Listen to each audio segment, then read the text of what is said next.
Hey everyone, for discussion 4, I watched A Death of One's Own. This documentary followed two individuals primarily. The first was Jim, and he was diagnosed with ALS. And during the film, for like most of it, he lost a lot of the functioning in like his lower body, but he still had very like minimal functions with his arms, and he could still kind of like feed himself and like swallow, but it was progressing quickly.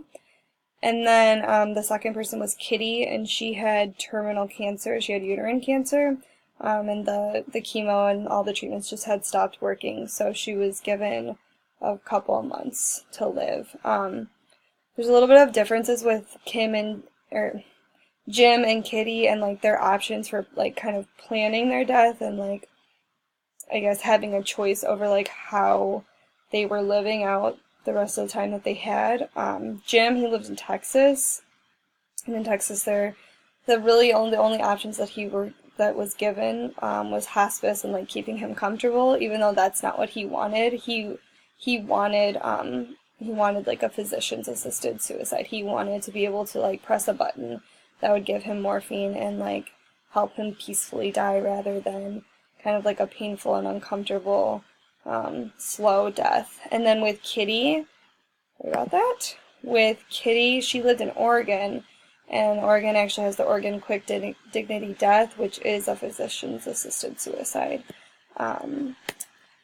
So, with the theories in the text, I felt like the Kubler-Ross 5 stages of dying kind of applied here because they had lived with their diagnosis for a while. I mean, it's not like linear, but they were both pretty set in the acceptance that, okay, I have a short period of time and I'm trying to make the most of it. They also wanted to go out with dignity on their own terms. They wanted to die a peaceful death rather than a slow, painful one. So obviously physician's assisted suicide is controversial because not everyone's like religious or moral beliefs like agree with that.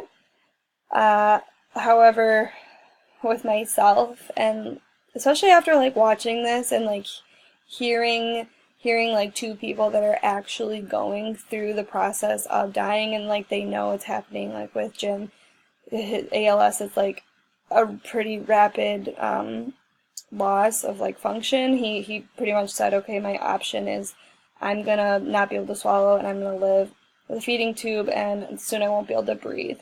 Then I'll have a respirator, and so the only thing they can do is take me off of these things that are keeping me slowly living, and it will be super painful, terrible death, which is awful. So for them not to be able to have the choice to die peacefully and at home, I think is wrong. So I am fully in support of physicians assisted suicide when the circumstances are that extreme. I just think that that's the right thing to do to give that person the choice to make their own decisions.